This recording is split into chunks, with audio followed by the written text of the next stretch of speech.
I gotta get her right. That's my sister right there. That's my sister right there. That's my sister right there. That's my sister right there. That's my sister right there. That's my sister right there. That's my sister right there. That's my sister. Okay. I quit. Am I in frame right? Look, girl. Luxuriating. Whatever. What is going on, y'all? It's me, Troi, and I done set up all my stuff, and I'm putting on this wet bathing suit called YouTube or BookTube or whatever. There's a truck going by. Thank you, truck. And I'm back again with another video. As always, I want to say thank you to everybody who has recently commented, liked, and subscribed.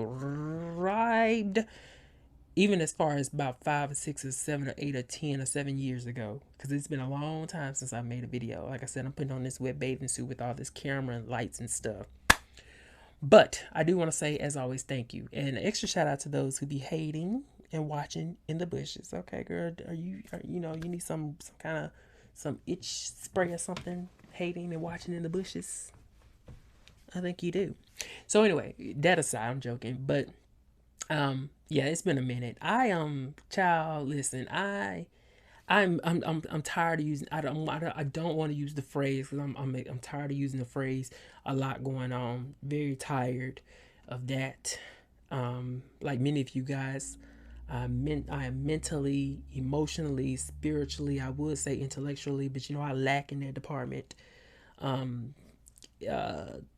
Spiritually drained. All of the leaves, Aaliyah, drained. Okay.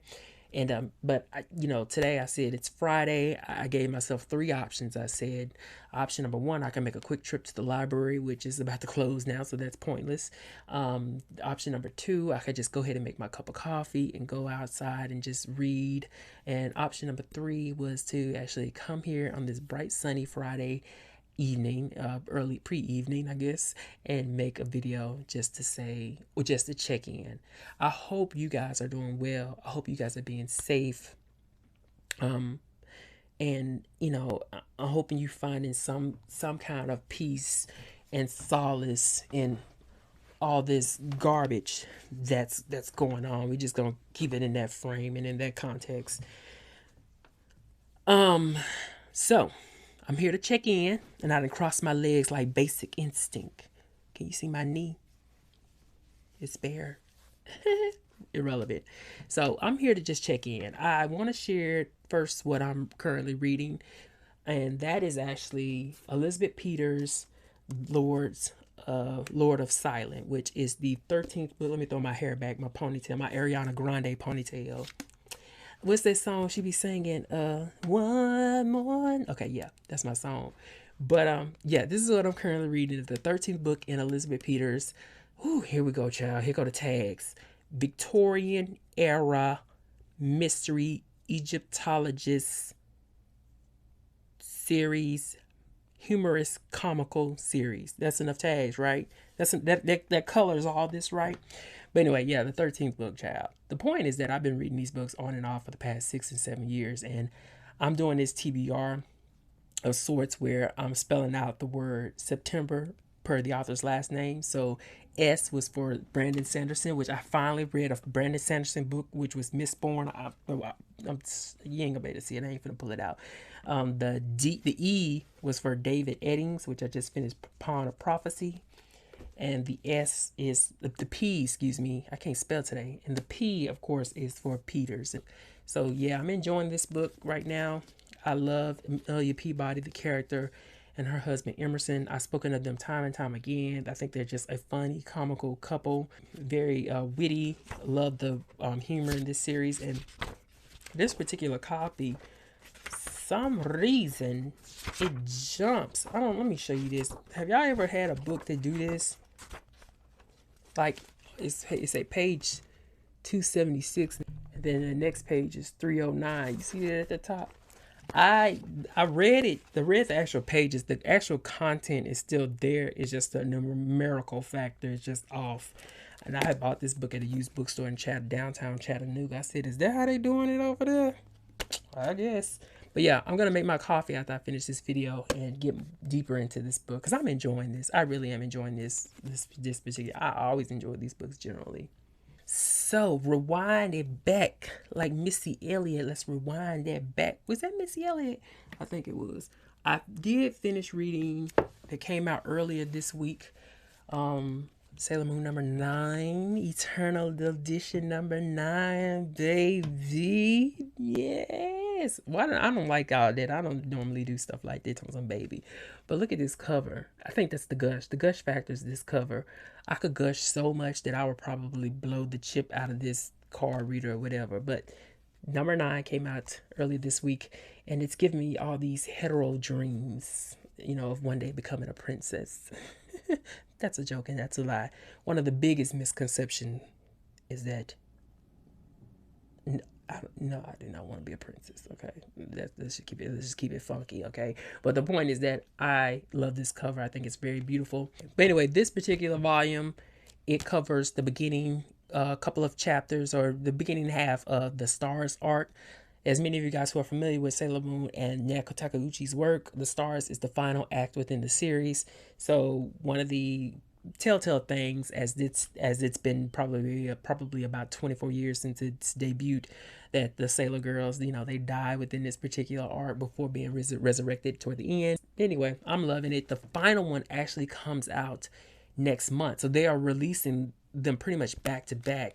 This came out, then the next one is next month, and then in the early part of 2021 they're going to release the Sailor V volumes, which is going to consist of 2 books. So yeah, just finished this. Lovely stuff. Let's get a peek inside. And of course, one of the biggest factors is that this introduced the Sailor Starlights from the, oh yeah, see, oh yeah. So y'all know. And then now we're gonna just put that back. Gone, girl, gone. We're gonna put, I ain't mean to do you like that, girl. You still my best friend, right? You my sister. But yeah, that I cannot wait to wait. I just love those books. I just love this story, and I don't even have to even go any further. But I did read that. All right, and so the next thing I want to share is somebody went to the bookstore today. I had to go. I ain't been to this bookstore in probably about 4 weeks. That's because they got a detour down the road in my area, and I'm like, I'm tired of going around that detour. But J.D. Robb's new book did come out Tuesday. I don't know what day it was, the 4th, 6th, the 5th, something like that. But it is book number 51 in the series, Shadows and Death. All right. Went on ahead and got my copy finally. Too bad I got to do some shifting around to actually fit it in there somewhere, but at one point we'll get to that. All right, so this particular book is going to be really interesting because it's going to have Eve Dallas investigating, of course, as a homicide lieutenant in the future. She's going to investigate this line of murders that has the potential of being committed by this serial killer who is linked to her husband Roarke's past. A serial killer who claims to be the half-brother of Roarke.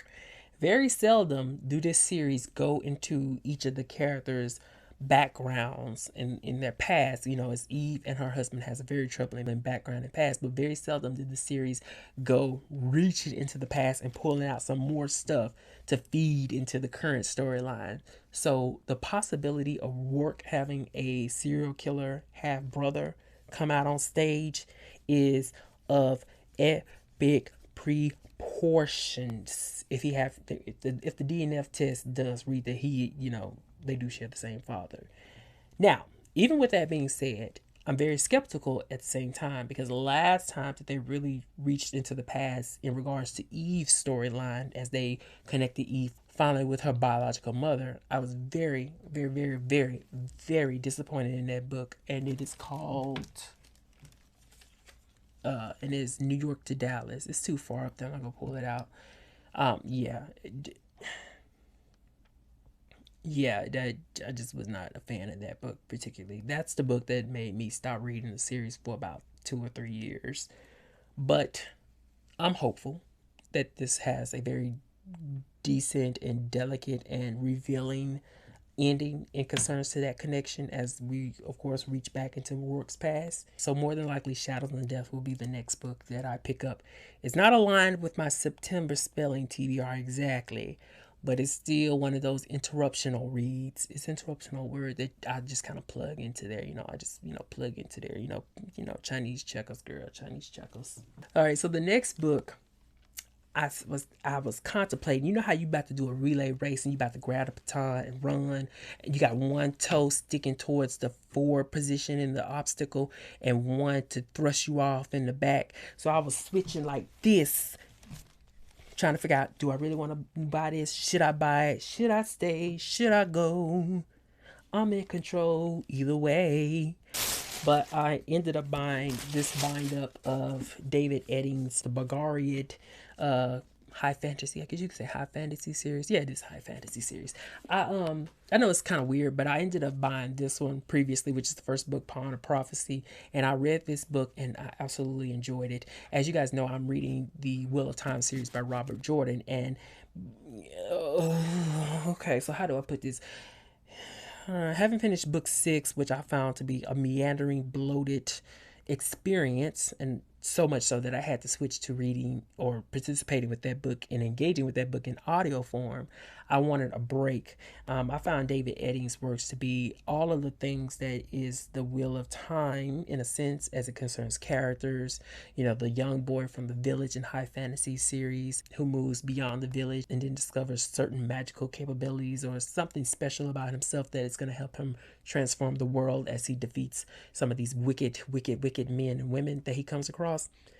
All those things that are both reflected in both Jordan series and this slim volume of the first book in Eddings series are very much present. And I wanted to read something that wasn't so heavy like the Wheel of Time, so meandering and bloated and heavy like the Wheel of Time. And that's where Pawn of Prophecy came in, where it's the story of a boy, a 14-year boy named Garion, who is watched over by his great aunt as well as his great grandfather, where his family, or particularly his line from his mother on forward, have this ability to harness this power inside of this magical orb, this orb that has been removed from, this orb that has been placed inside of a sword, and then the sword has subsequently, at the beginning of this series, off stage, has been removed from its holding, and they go tracing around the world to find who is the one who stole the orb and the sword. But of course, once Garion connects with it, that's when his powers truly awaken. Just some really old school, as this was published in '82, just some really old school fantasy. I like this book because it's a perfect sort of merging of maybe young adult or middle grade reads with adult reads, without all those heavy baggage elements that are typically seen in probably some high fantasy books that are written for adults. At the same time, those that you see equally as well inside of young adult fantasy books.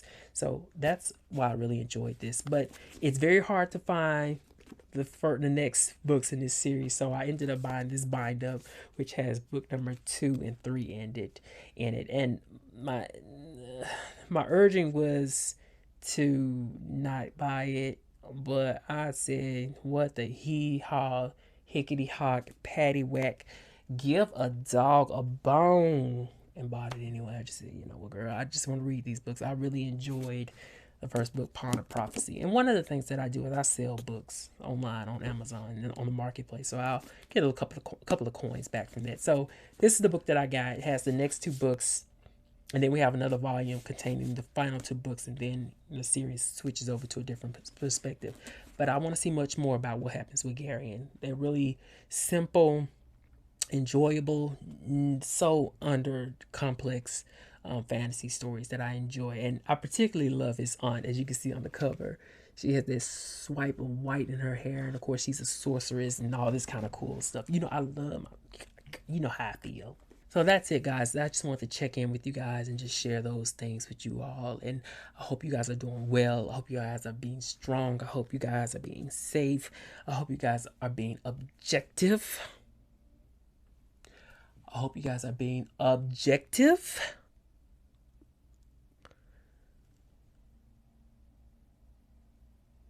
Objective. And that's it. I'll talk to y'all later.